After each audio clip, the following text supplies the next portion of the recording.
Look away from these words for a second. Find something bright and pale, a wall, a window, the empty sky. Let your eyes go soft and drift. In a moment you will see them.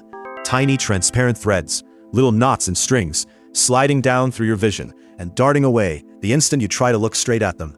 That is not on the screen. That is not in the room. That is inside your eye. You are looking at your own debris, clumps of collagen floating in the jelly of your eyeball, throwing their shadows onto the back of your retina.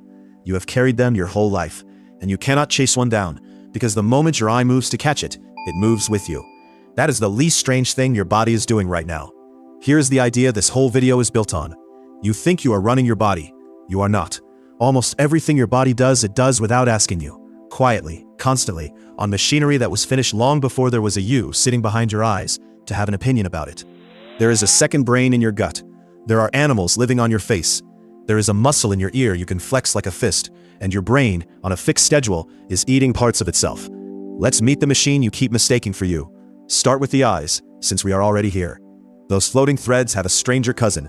Go back to a patch of bright blue, real sky, or just a blue screen, and look at nothing in particular.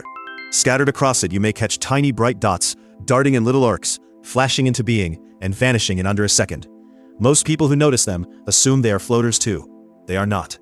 In 1924, a doctor named Richard Shearer worked out what they really are, and the answer is hard to unknow. You are watching your own blood. Each bright point is a single white blood cell, squeezing one at a time through the microscopic capillaries that lie in front of your retina, briefly clear enough to let the light slip through. You are not looking at the sky, you are looking at the traffic inside your own eye, and you always were. Now move to your ears, because this one you can operate yourself. Deep inside each ear sits a muscle called the tensor tympani, thinner than a thread. Its job is to pull the eardrum tight and dull loud sounds before they can do damage. Normally it fires on its own, a fraction of a second before you speak, before you chew, before you yawn, which is part of why your own chewing sounds like a landslide and nobody else's does. But a minority of people can fire it deliberately. Have you ever made a low rumbling, roaring sound somewhere inside your head, on purpose, a sound no one standing next to you could hear? That is you, voluntarily flexing a muscle most people do not know they own. Try it now. Some of you just heard the thunder. The rest of you have that same muscle on standby, doing its quiet work for a lifetime, that you will never once feel move. So far this is merely odd. Here is where it turns genuinely creepy. Tonight, deep in the paralysis of dreaming sleep, there is a chance you will wake up and stay paralyzed. Your eyes will open, your mind will switch on, and your body will refuse to move.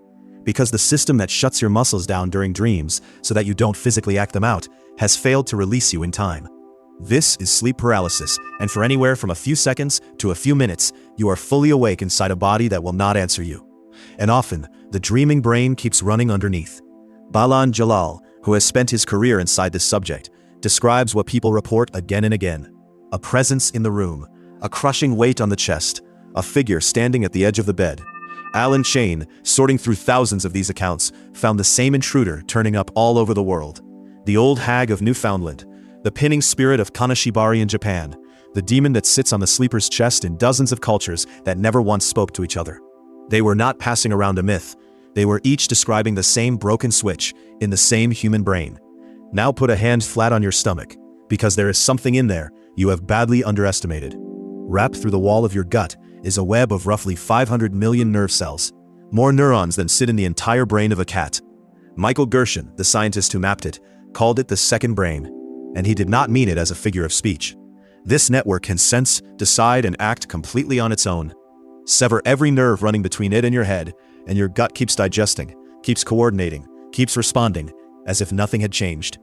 It manufactures around 95% of your body's serotonin, the same molecule you file under mood, down there in the dark, with no interest whatsoever in your thoughts.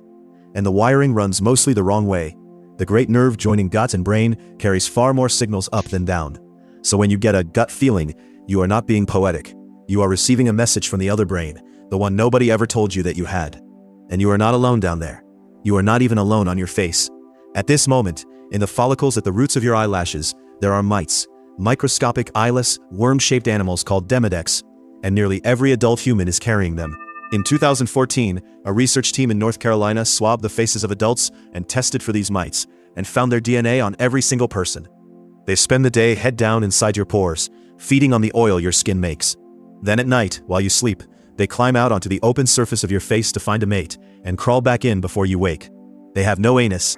They cannot release waste while they are alive, so they store it for the whole of their 2-week life and let it go in one moment only when they die, inside your skin. You have never felt them. You never will. They were on your parents' faces and their parents' faces in an unbroken line, running back further than your family name. By now you might want to believe your brain at least is on your side. Your brain is eating itself, not out of malfunction, on purpose. Every cell in your body runs a process called autophagy, which translates cheerfully to self-eating. The biologist Yoshinori Osumi mapped it so precisely that it won him a Nobel Prize. When a cell is starved or worn or damaged, it digests its own aging parts for fuel and spare material. Survival by controlled cannibalism, happening inside you as you read this. In the brain, it goes one step further. There are cells called microglia, and the neuroscientist Beth Stevens showed that they crawl through the developing brain, pruning it, physically engulfing and eating the connections between your neurons, targeting the weak ones, the unused ones, and stripping them away. That pruning is not damage.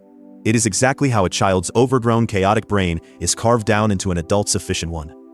The reason you can hold the thought you are holding right now is that your brain years ago ate the wiring that would have gotten in its way.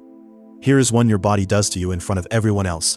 Think of the last time you blushed, the heat climbing your neck and your face at the exact wrong moment, in the one situation where you most wanted to look calm and unbothered.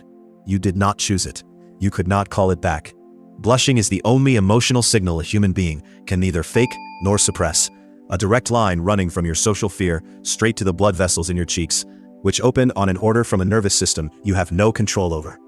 Charles Darwin was so fascinated by it that he called blushing the most peculiar and the most human of all expressions.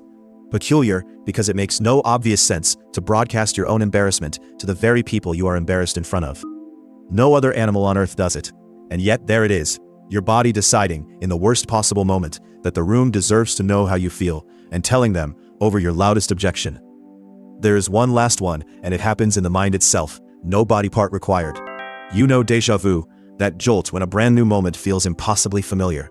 It has an opposite, and the opposite is worse. It is called jamais vu, when something completely familiar suddenly turns alien, unreal, wrong. And you can trigger it on demand. Take an ordinary word, door, your own name, and say it or write it over and over, 30 or 40 times without stopping. At some point the word will curdle in your mouth. It will stop meaning anything. It will sit there looking like a random heap of letters that could not possibly be a real word. The psychologist Chris Moulin studied precisely this effect, and in 2023 the work earned an Ig Nobel Prize, the award for research that makes you laugh and then makes you uneasy. What you are feeling in that moment is your brain's familiarity signal flickering off, and it is unsettling for a reason that goes deeper than a strange-looking word. It reveals that this is real, and I understand it, was never a fact about the world out there. It is a feeling your brain lays down on top of everything, and it can be switched off. So look again at those floating threads drifting through your vision, the ones that were there the entire time. You are not the manager of your body. The eyes edit. The ear muscle stands guard. The gut makes its own decisions. The mites come out to feed while you sleep. The brain prunes itself in the dark, and almost none of it has ever needed your permission or even your attention. You think you are the one doing the living. You are the one who gets told about it afterwards. And most of the time, you don't even get that.